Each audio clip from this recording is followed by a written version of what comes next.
What's going on, guys? And welcome back to another episode of Stereo Therapy. I'm your host, Lisa, and this is episode 122. Today in the show, I am joined by Chavar Dontae. If you're unsure who he is, I really hope by the end of this conversation, you will go check out his new EP, Too Much, that just dropped. So obviously we recorded this one before it came out. So hopefully you got a chance to listen to it. If not, I urge you after this conversation, go listen to it. I'm really excited anytime I can bring a different type of genre or music to the podcast, because I think a lot of podcasts, sometimes we can get saturated in sticking to one thing, and an artist like Chavar Dontae should definitely be celebrated. There's no one box, there's no one genre, and I love that he does that and takes the chances that he does. The EP, I feel like, is so uplifting, and for a lot of us going through things and maybe not being able to articulate those things, but hey, there's a song for that on this EP. So we chat about that and so much more. And obviously, you know the drill, all links below in the description. Go check out Chavar Dontae, go give him a follow, and as well as go give the EP a listen as well. All links below to do that. But here is my conversation with Chavar Dontae. Yeah, again, like this is so great. I'm so excited about this. And the first thing that we always ask everybody, and I know some people are going to be like, that's the same question, but I love asking it to kind of bring our conversation to start of your younger self. And where did you first fall in love with music? And I know diving in a little bit to you, the purchase of a guitar kind of really led that your path for you in a way. Do you think the guitar was able to give you those first memories, or do you think it was before that? Definitely before that. So I have like these memories of looking at my grandparents and uncle. I don't even know who all of this music belonged to, but as a child looking at like album covers and like cassettes and like all kinds of relics you find at your grandparents. But I remember specifically looking at like this Prince album and like Talking Heads and Wham and like all this album art. I was like really into, I think, the artwork first, like oddly enough. But then so as like I was an avid listener from a young age. I would just listen to the radio and whatever I could. But the movie Purple Rain, sneaking and watching that definitely like influenced me, and seeing all these different, well, first of all, I didn't know where the city was, Minneapolis. I had no idea where that was in the world at the time as a young child, right? So it could have been New York City. I had an uncle that lived in New York City. So in my mind, it was like New York City or something. All the costumes and like all these bands and like bands that were like multicultural, like, so my first experience is that, like, and I later learned like Sly and the Family Stone, which became like an influence later too. But like these bands that were multicultural, people from all walks of life, people that gender wise very even, and that was like my first thing. So like in my mind, that's just me, that's how music is, you know, we all kind of, people from all over, from all walks of life play music together. But really it was just like looking at album artwork first for me. Oh, I love that, because I think that's one thing this generation, like this is where I'll share my age, but like my going into those CD stores or record stores and the artwork. Like I feel like this generation that are younger, it's all Spotify, it's streaming, and you still get artwork. But I think there was something so special about going and looking at the artwork, listening to the record. I would be that kid to like sit on the floor and like look at the artwork. There were so many records I probably bought because of the artwork, and then, oh, this is really good, but like what is this artwork? So I can totally see that. That's, I mean, even you bringing up Prince, like even hearing like, you know, and not to say anything like, okay, Purple Rain and your song Rain, but that solo, it's like I could vision someone like, you know, Prince up there, because the solos were, that was the thing. And I think that's what drew me. So it's interesting you even brought up Prince, because when I first heard that song, I was like, this kind of reminds me of Prince in a way. Yeah, it's definitely, he's definitely like an influence for sure. Absolutely. That movie was like surreal, like to me. It was like I can't even explain how impactful it was just as a kid, like looking at this. It was just like, oh, okay, I guess you can kind of do anything if you want to, you know? So you could be, I never saw people dressed like that, you know, like that was a whole other thing, the fashion part of it, and like just being just being uniquely yourself. That's a lot of what that movie brought to me. But for sure, as like a musician, and it also gave me the idea that okay, I can play everything on the records if I want to, you know? So and Mhm. like play several instruments and like and write songs and all of this stuff. So having that influence, even though there was bands in the movie, when I found that part out, I just thought, okay, that's just the thing. I didn't know that it wasn't the most common thing, but I just thought that was it, you know, like in my Mhm. my like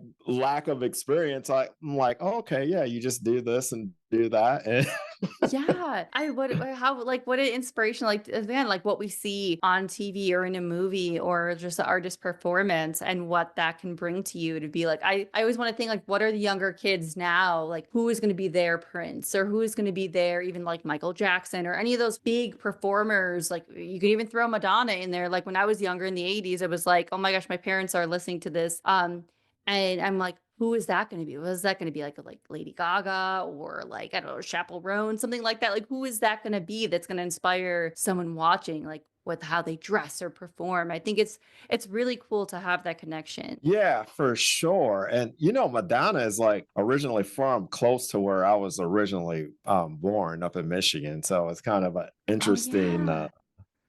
yeah, so I think she was from originally Bay City and I'm originally from Saginaw. So Hmm. kind of kind of a funny, but Madonna too, like that whole downtown 25 in New York and like all that. I was like obsessed as a kid with that. My uncle lived in New York, so like Oh, she was just such an icon and like all that whole thing. So I was influenced by so much of that era of music for sure.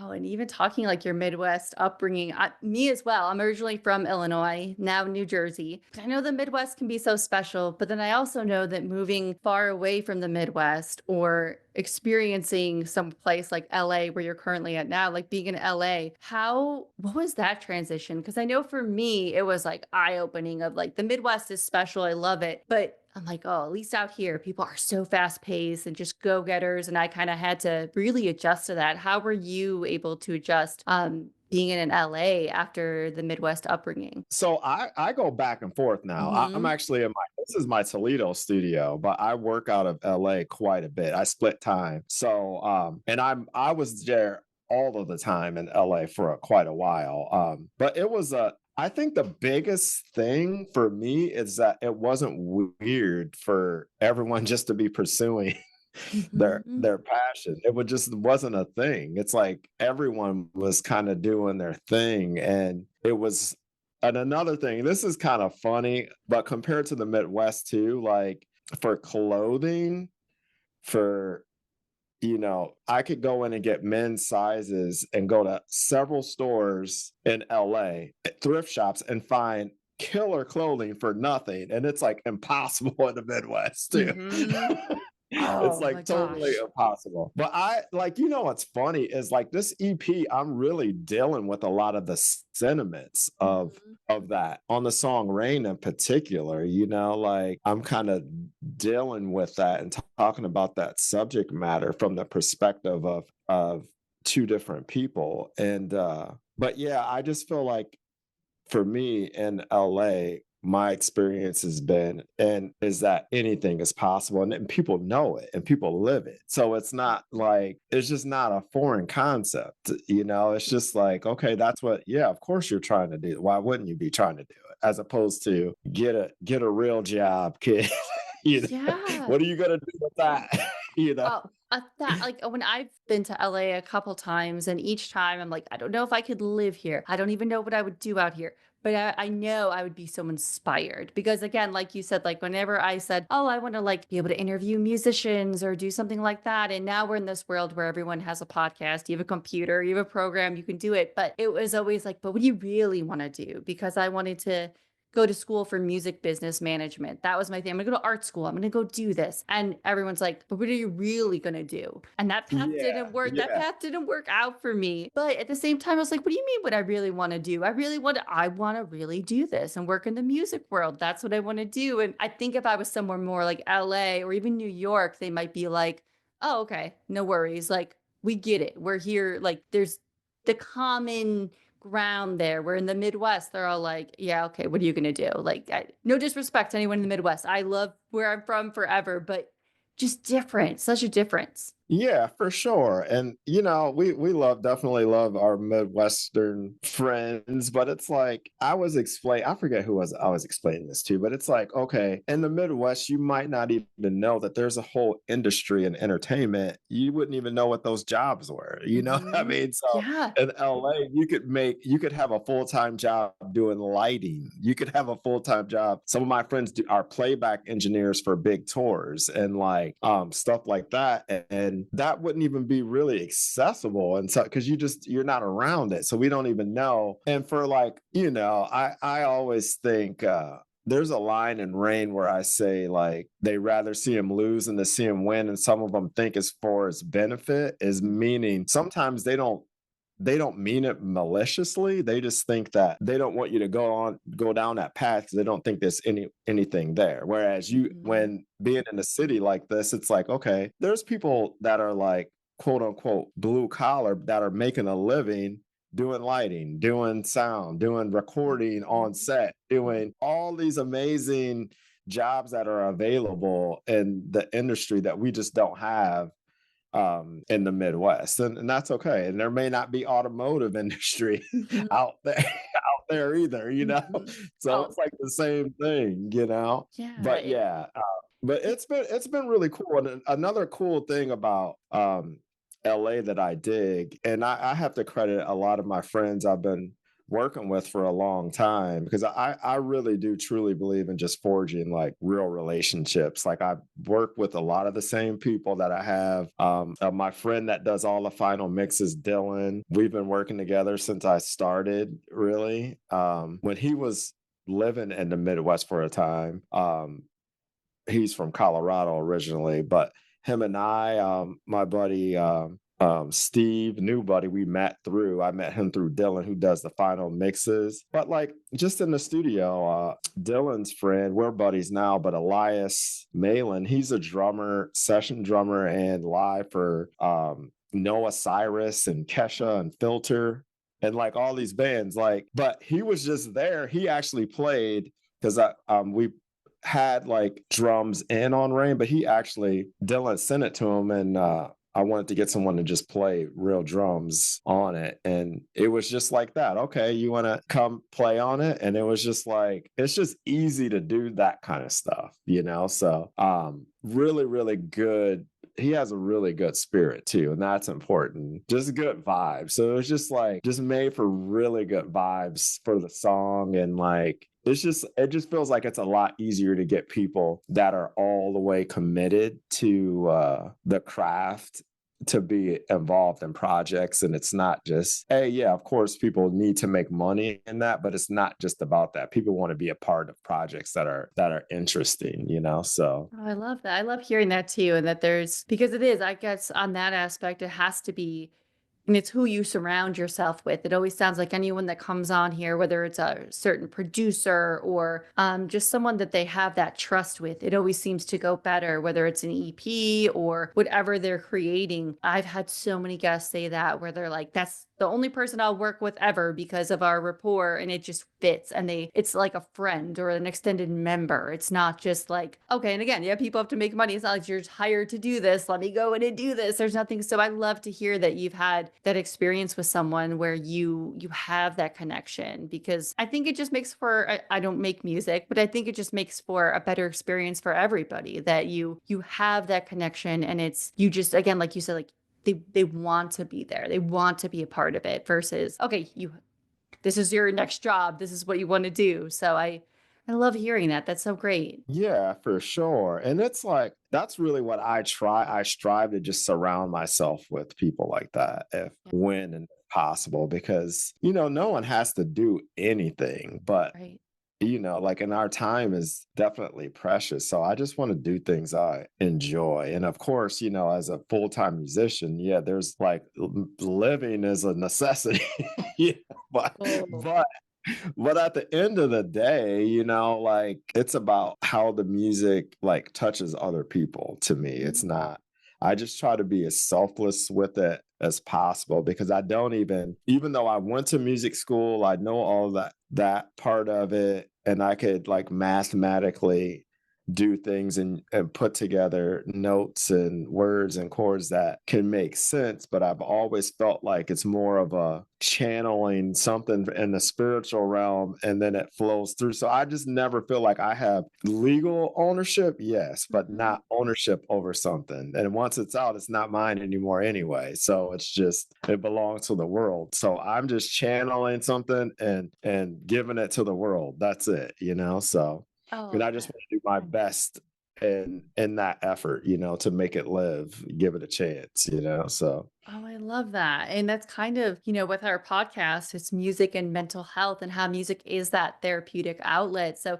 kind of you're touching on a little bit, but how has music been that outlet where you're putting pen to paper? And I find a lot of musicians will say maybe they can't talk about these things with somebody in a conversation, but for whatever reason, putting a pen to paper, it's like it fits and it's that outlet to get it out. And also, again, it's someone can interpret that song 10 different ways, but for you, you're able to get it out. So how has music been that therapeutic outlet for you? it's been and it's been such a part of my life that it's just a part of my DNA, right? Like, and I just feel like channeling music, it doesn't feel like this sort of outside thing. It just feels like this thing that that's what I am, part of what I am. And I can't imagine not hearing music. I can't imagine not being that being a part of my process every day, like getting up and doing our necessities. I hear music like that, like 24/7, really. So I definitely feel like, well, I say this, I can't even remember what it feels like to not have it.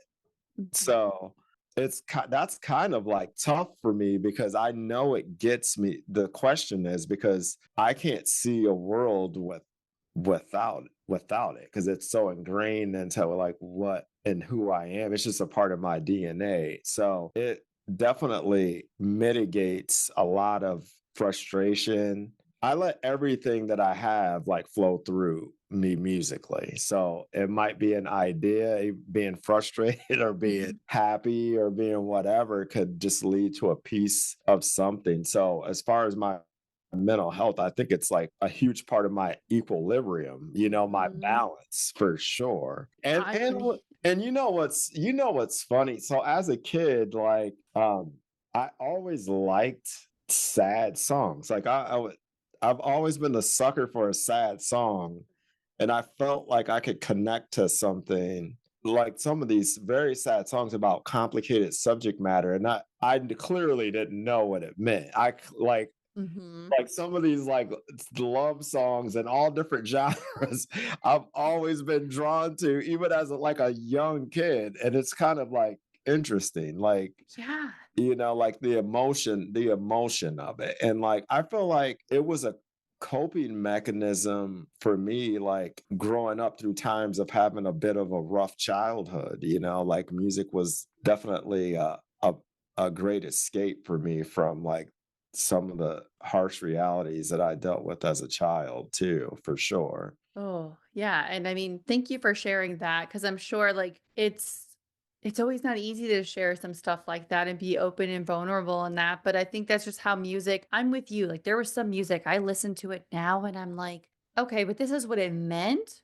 Like, when I was listening to this, like, the number one thing I always go back to is, gosh, alright, so I was born in '86, so what I don't know how old I was, but when Third Eye Blind, their self-titled came out, and Third Eye Blind had whether it was Semi-Charmed Life or yeah, I think it was Semi-Charmed Light or Semi-Charmed Kind of Life, whatever. Someone's gonna kill me on that, whatever. Anyways, we all know the song, but for me, it was like listening to that. I loved that song. It was the bop of it, whatever got me through. But then when I listened to the lyrics, I'm like, whoa, they were talking about this? I had no idea how like dark and just this was not what I was thinking. And I think that's so interesting how some of us probably gravitated towards either whether they were love songs or like the song I just mentioned that you gravitate towards them, maybe the part of life you're in, and then you're like, wow, I didn't know it really meant this, or I didn't know they were getting this deep about this, but for whatever reason, it sparked something in you. Yeah, absolutely. And the genre wise, I've always been all over the place. Like, Mhm. I just didn't. So in Michigan, they would play like, well, Detroit is like home for like techno, right? Mhm. So they would play like this band, Kraftwerk too. Have you ever heard of Kraftwerk? No. So they're like a German band. They were kind of doing, it wasn't called electronic music, but it was. And they were doing this in the, I think, late 60s, early 70s for sure. So it was older music, but it influenced electronic music. So I would listen to this Kraftwerk, Kraftwerk music, like all of this kind of stuff, like Devo to like just all kinds, every genre you could think of. Like I was listening to heavy stuff, like super pop stuff too. So in my mind, none of it, like genre didn't never really matter to me, like so I think like as I like process because people will ask me what genre like that I what kind of music that I make and I just feel like it just has so many different parts of it and like Mhm. part of the process of like using music as a tool even what I didn't know to like cope with like duress and stress as a child and as an adult like, there's just like so many different types of music that I was just always open to because as a kid, I just saw so much different stuff. I didn't know it's like, oh, okay, that's cool. This is cool too. That's cool. I like a lot of different stuff. So That speaks to that too. I always love hearing when people, they're not just like, I hone in on this genre. This is what I listen to. This is what I like. And there's no problem with that. But I think the more you get into stuff, and sometimes I purposely will listen to things that I'm like, I don't think I will like that. I don't think that is up my, like, for me, I don't know what it is. I have so much respect, but like country music, it's just, I can never get into it. But for me, I purposely find myself, whatever the latest country artist is, to listen to it and really like, why don't I like this? Let me find something. Am I just saying I don't like this because, it's country music and I say, okay, I don't like country music. But if I give something a chance that maybe I think, hey, maybe I wouldn't like, I'll find something in it that I'm like, wow, this is really great. This is really inspirational. I actually really like this. And I think if I encourage anyone to do that and tap in, I guess especially if you're a musician too, I think you'd only further help you find your sound and really hone in on that. oh, absolutely. And there was so much stuff. Like, and I'll be honest, I was kind of the same way about country music. And then I was at like a NAMM show in Nashville, and it really opened my eyes to see like how good some of the guitarists were in Mhm. particular. And not just country, like other like kind of more like jam bands too. Like now there's stuff that I might not listen to a recording, but they were really good. Like in particular, like when I first heard Trey Anastasio from Fish, Mhm. like just such a great musician that it really opened up my eyes like wow there's a lot of like really talented musicians and I actually do enjoy this like live and there's but there is some music I would definitely be into at a festival but doesn't necessarily translate to like um, me listening to it on a recording, maybe not. Maybe some of it, but I'm just open to it. And another thing that really opened me up is when I went to music school, like I studied classical and jazz, like Mhm. guitar. I was a performance major, so I had to dive into these worlds just to learn, and it opened up my eyes to like just all kinds of stuff I was never exposed to fully. So and I wouldn't have thought that yeah, I would be like going to see like an orchestra or whatever, Mhm. or going to Yeah. an opera like the first Yeah. time, so Wow. Yeah, like that. So yeah, anyone listening, go seek this out. Go do that. And gosh, yeah, I think even like listening to this EP that gosh, it's gonna drop on the 20th. it's here. I can't believe it's here. There's a lot of uplifting tones. Like we were already talking about, like with Rain. And I just got this idea with Rain of listening to it, of almost that idea like keep going, keep pushing. And I think we all go through times, and whether what you wrote about, I can think differently. And the next person, you as a musician, how do you get through all those obstacles you may face in your life to keep going with this? Because as we were kind of talking about, it's hard to be a musician. I don't even know. And I have people on here that talk about it. So how do you find that urge to keep going and keep pursuing this? It's complicated and very simple. Like, so here's the overarching theme. I felt like I just had to a long time ago that I just had to totally dedicate my life to it, and like whatever happens is gonna happen, you know? So I'm all in on it, you know, and I just believe in it. And maybe it's delusional, but I just believe that this is what I'm supposed to be doing. And against all odds, like stuff ends up coming through and happening. And I'm like, I'm just gonna keep pushing. But I just know that like this is what I dedicate my life to doing. So, you know, if I've gotta like do other stuff sometimes or like help generate funds to fund the project, I'll do that as well, you know. But like the goal, the end goal is like just to keep creating music no matter what, you know. So I just feel like I was brought into this, put on this earth and this universe to harness these universal like thoughts to help people on their journey, whether it be some of it might have positivity, some of it might be stuff that hard stuff that I went through, but somebody has to hear it and I do it.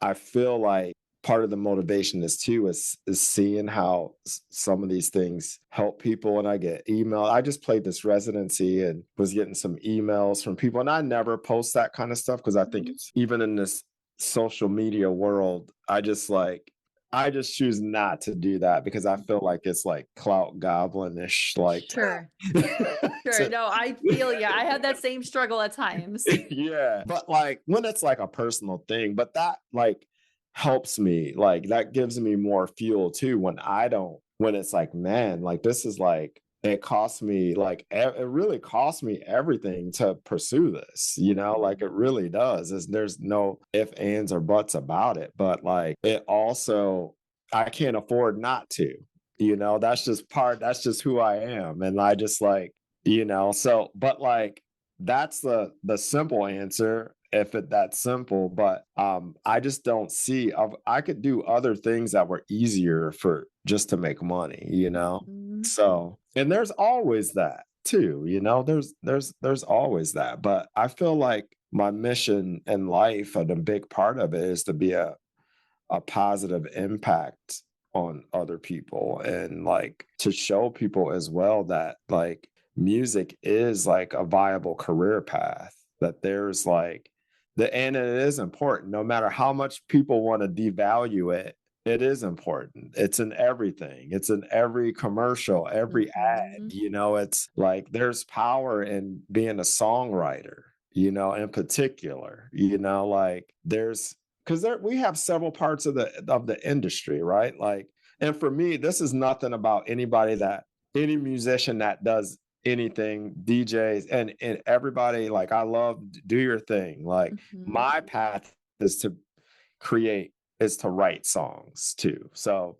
we have to have new things, you know. And there's a big part of the music world is, you know, you have a lot of tribute bands and a lot of cover bands, and totally nothing wrong with that. But like, we do have to be creating something new. I'm just a firm believer in that, you know, for sure. So if it Yeah. costs me everything, it's just going to keep costing everything because I'm just all the way in, you know. So And you can tell that this is, you're someone that's all the way in and doing this because this is your passion. This is, you're not just doing, and again, no shade to everybody, but like I just think that those are the artists I gravitate towards, are the ones that I know that is they're passionate about it. This is for them, and we just get a back seat to their journey and their songs and their music. And I think that that speaks to that for sure. And in even listening to this EP of like, yes, these things you were going through, but I hear rain and I'm just like, okay. Or, it's one of those things of when I think there was a short or a reel or something you were talking about too much. And you were talking about um, how you wrote that when you had felt isolated in a crowded room and that idea of that. And now your experience is probably very different than mine. But I felt that when you said that, I was almost like, oh, let me go listen to this. Let me go feel that because we've all been there. And I think you are helping people through the music and writing about this. And I think there's such just an uplifting thing about this EP where I think, especially nowadays, everyone's just going through it. Like we're different boats, same ocean, I think I call it. Yeah, yeah. Well, I appreciate you saying that and taking time to like dig into it like that. And it is going to mean something slightly different to everyone. But like it also speaks to like we are more connected than sometimes we might think, like Mhm. at least at least the landscape of everything that's going on right now. It's like Mhm. we a lot of us are going through a lot of the same struggles, so Yeah. it's like and being feeling isolated and surrounded by many like is a very very very sobering sort of thing, because it's like, man, is this it? And to the degree, people can relate to that. I know it's different, but it is a real thing, so um but that's why the EP is called Too Much, 'cause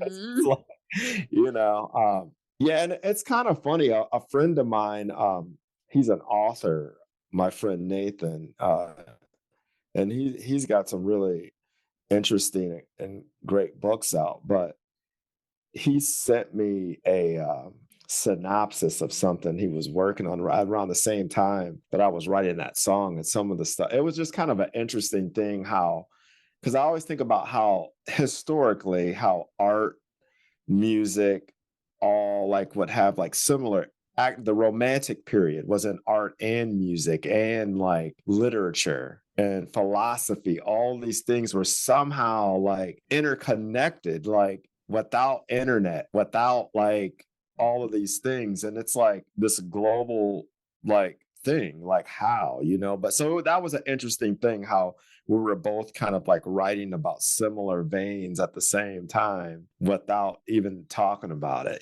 so Oh yeah, that's just again that human connection and that going on and just I guess if you were to say something you're most proud of this EP. I mean, by the time this comes out, I'm going to get it out next week. So it'll be if you're listening to this now again, it will be out. But what are you most proud of and most excited about to have this out for everybody to hear? I think I would say I'm most proud of not really caring if I kind of go down the continuum and across the spectrum, like sonically, genre blending. It's just all who I am. Like all of these things, because we have stuff like Too Much, we have stuff like Rain that's kind of in the middle, like All White M1 that kind of goes somewhere else, and I'll Be Fine. I actually wrote that one on that was the last one I wrote, and that's connected to Rain. It's like it's part of it. And that was I wrote on New Year's Day this year. I wrote that and then I started recording it right after that. But I'll Be Fine to me, that's one of the ones that's like a sleeper one that when I listen to it, I just like I feel connected to all of it, but that one in particular just feels extra vulnerable to me, Mhm. So and performing it, we just did 36 shows like in like a short amount of time. So Yeah. Woo. um and that was in the second set we would do, like we alternated a couple sets, but every time it just feels like there's just some rawness and realness to it. And so I'm just most proud of being able to like present a project that doesn't necessarily have to stay in rock leaning or pop rock, or doesn't have Mhm. to stay in one genre. It doesn't have to be chained, or doesn't have to be parameters on it fully. It just is. Is what it is. So that's what I'm most proud about, that part. And just being honest, and the vulnerability, and that, and actually it ties into an earlier question. That's what music has just made me a more, grew up having to be a guarded person, and some for safety, to be honest. And music has made me, even though I'm a lot more reserved around people that I don't know, it's made me a very, very honest in my music and vulnerable. And the more I've been able to release, I don't really care about what people think about me being vulnerable or any of that. I'm just living in my truth, and that's it. But it's allowed me to just be vulnerable, and like play these songs, and like let it, not worry about what anybody thinks about it, because I know it's for somebody out there, so, and it's Yeah. for me in that moment. So, Mhm. yeah.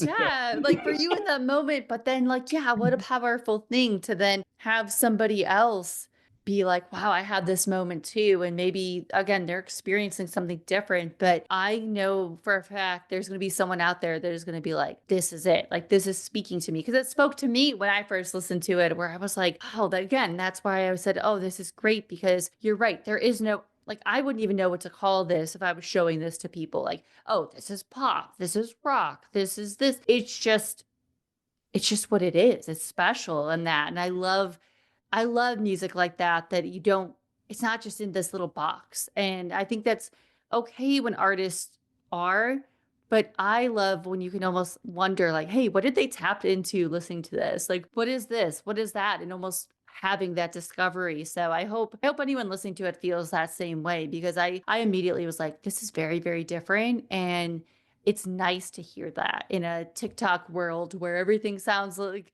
here's 15 seconds of whatever we think is trending or whatever. So I appreciated that too.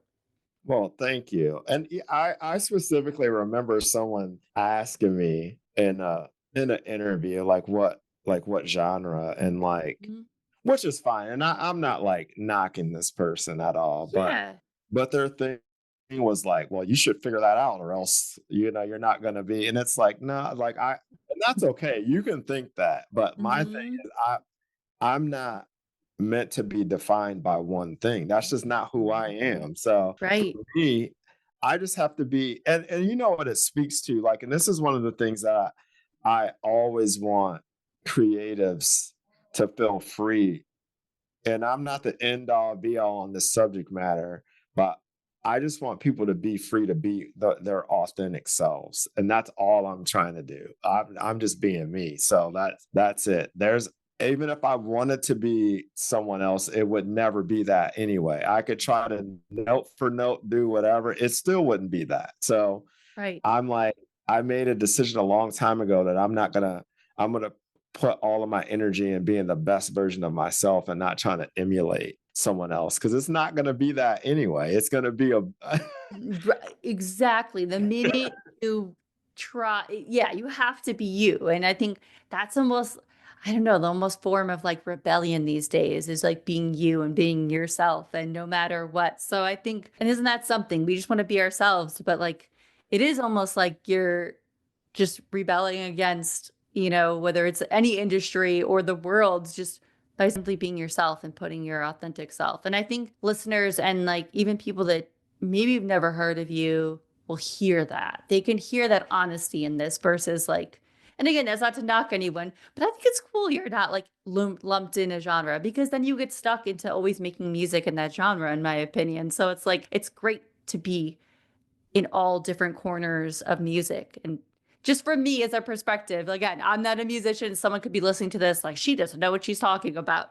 But I think that's always great because then you hear people that are pigeonholed in that and then they don't know what to create because they're a rock band or they're a pop act. So, yeah, for yeah. sure. And like, I love electronic music as well. And Hmm. not only that, I like, well, I just today, like the EP's coming out, is about to drop, but and Yeah. it'll be out by the time people listen, like you Yeah. said. But I'm also gonna drop an acoustic version of some of the songs too, because it's like, Okay. like of too much, I already have that in the works. So it's like, it's okay. We're like multifaceted beings, like I like to have water, I like to have coffee, I like to have Mhm. I like to sample some things. I like tea. I like Yeah. occasional, and it's okay. So Yeah, it also like before I let you go, I would love to know too, was there an obstacle you faced while making this EP that you're almost glad that you were faced? Maybe you didn't think at the time, but now that it's going to be out, it's going to be ready, and it's done. Are you glad that you had that obstacle because you were able to overcome it? yeah, I for sure. And I feel like there's always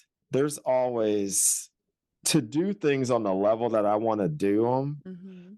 and work with the people. It's not definitely not cheap, and I'm a recording engineer myself, like, which I just learned by through the process and being around great engineers. But there's always budget concerns, there's always time constraints, and I had a period where I was given a lot of energy to other projects. And it was I in December, I just like made a decision and just hit overdrive, and it was really like kind of like creatively debilitating, to be honest. And I've had periods where I would give so much of myself to other things that I really, to be honest, shouldn't have, because they just didn't. It's like being more serious about the person you're helping than they are. So that Hmm. just becomes like a little bit soul sucking. you Yeah. Oh, I'm know? sure. But it was really that, and I literally hit overdrive. Like I finished this whole EP within like, well, too much was the first thing, so that was out. Outside of that, I finished the whole rest of it literally in like 2 weeks. But well, actually, no, between December 26th and the 1st, like I finished writing and all the production on everything, which is like crazy. But I just kind of had this I went to like a fury, like every day from like morning to night, like getting this done. But yeah, I just like had this period that I was just giving too much energy to a process that wasn't, and it's not all about doing stuff for reciprocation, but it was just being in a situation where I was given something to something that didn't care about me, is what it boils down to. And so like knowing that was, I just made a decision that I wasn't going to do that anymore. I needed to like kind of sever that and like put my focus on what I know I'm supposed to be doing. And that was a huge hurdle for sure. Absolutely. But there's always budget. Like if we're being honest, like, Yeah. and there's always budget, because like once you have the record, then it's like, okay, well, I don't want to just do it and then not be able to reach people. Hmm. And it's like me posting on my just posting on myself, that's not going to be enough. Like, Right. and I'm Yeah. and then it's like playing shows. And I've been very fortunate, like even this residency, I was able to play 36 shows, Yeah. like in a short amount of time. We're playing 6 shows a day. So, which is like bananas for like, Oh my gosh. Yeah. yeah. So for, and like no covers, like, and I've been lucky to get access to places like that would allow me to just play my music. So, but because even touring, like as an indie band is, there's just a lot of expenses in it. So, but like things are just working out. Like there's like a bigger. I just feel like I'm tapped into this other spiritual thing that's like helping me like along the along the way. Hmm. So, but yeah, that was the biggest hurdle. And there's always continue ones, but like we just have to keep fighting the good fight and like keep putting out music, keep like trying to really truly connect with people and getting in front of people live too, you know. Mhm. So and that was the biggest hurdle and the continuing hurdles. Yeah. Oh, right. I know, right. Exactly. Like that's I can't imagine. Like I think when we talk about music and mental health, I'm like, yeah, the musicians face so much mental health just to get their music out there, just to be able to play shows. And then also, again, like at the end of the day, it is a business aspect, like that people don't the fans may not think of it that way, or maybe they do, but they may just think like, "Oh, okay, this is my favorite musician or this musician I'm going to go see." But you don't know what led up to all of that, to get that show, to get the EP out there, and then the performer still has to perform on top of it. There's so much just mental gymnastics in being a musician. So, yeah, I can't imagine. For sure. I was that just reminded me of something because like I remember like really having a difficult time like trying to like figure out, okay, I need to tap into these emotions live, but Hmm. I also need to preserve my mental health too because some stuff is deep and like Hmm. not easy, So like until you can kind of and you can't well, for me, I'll say not everyone.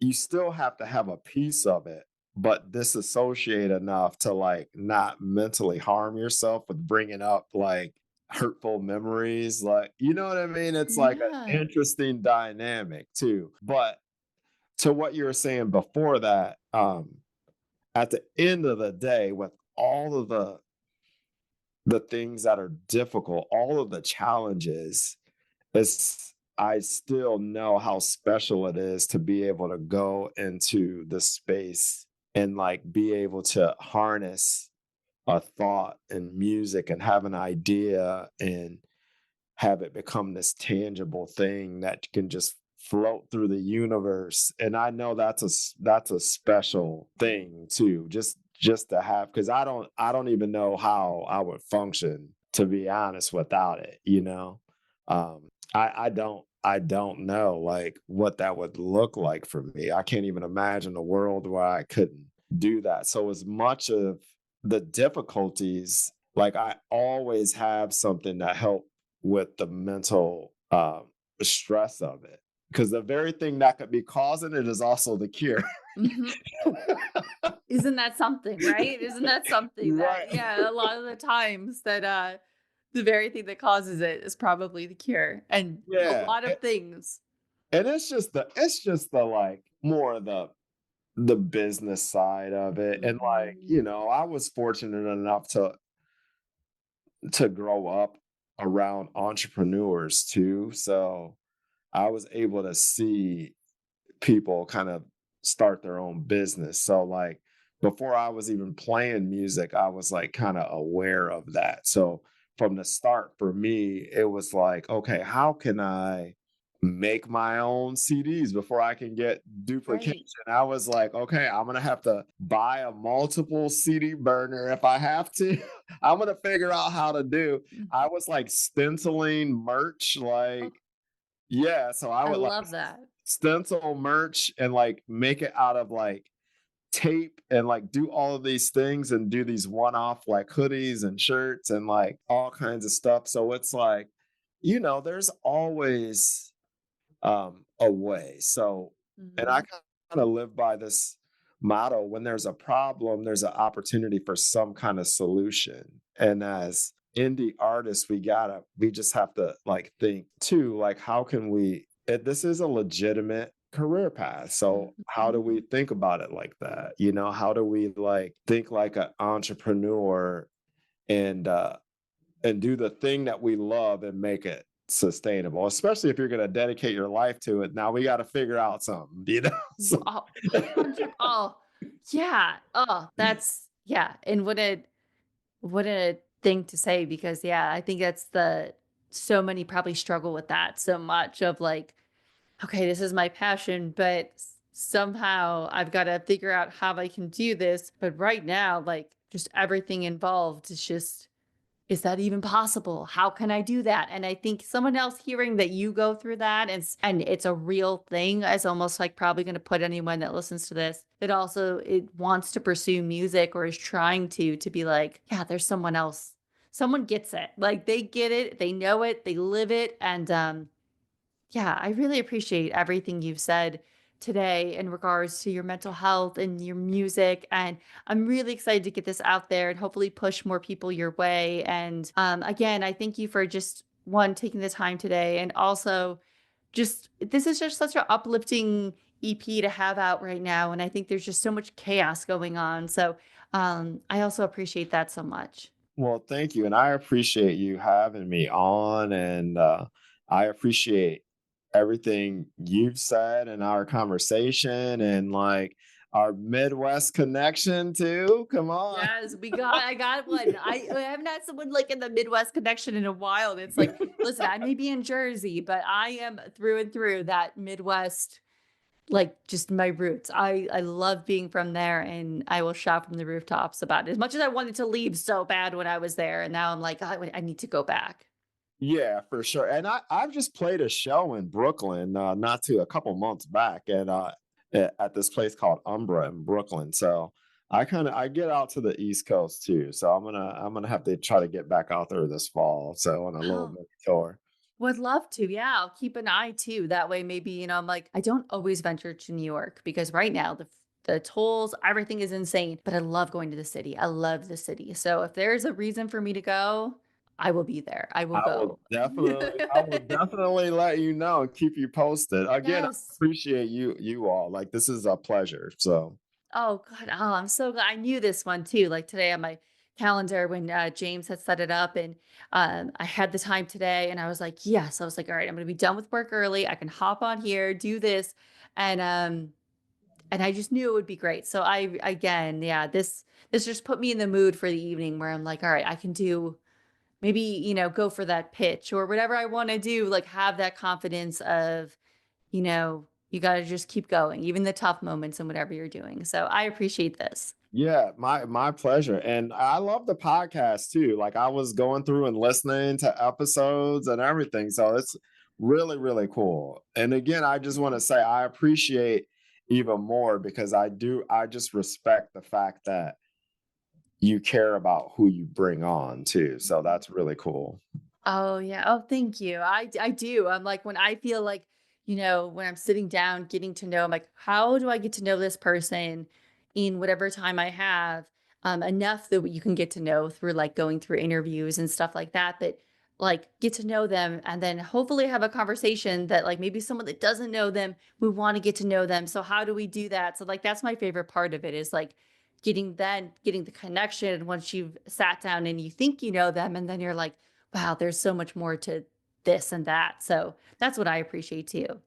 Yeah, absolutely. And we'll have to have a part two in the future. Oh my gosh. We'll have to Yeah. do it. And all right, guys, that was my conversation with Chavar Dante. Again, it was such a great conversation for me personally because in doing research and anytime I can really tap into something that I haven't on this show or a specific genre, and in this case, there is no specific genre, but something that I'm like, I think that this music needs to be out there and I really, really want to push something like this to everybody. So again, I'm very thankful that I had this opportunity to talk to Shavar Dante from the EP, the Midwest upbringing, just dealing with the industry and just everything we talked about. I really felt seen and I really appreciate the time that Shavar Dante took with me. As for our show, we will be back obviously with a new episode every Tuesday. I will be back Friday with a special bonus conversation.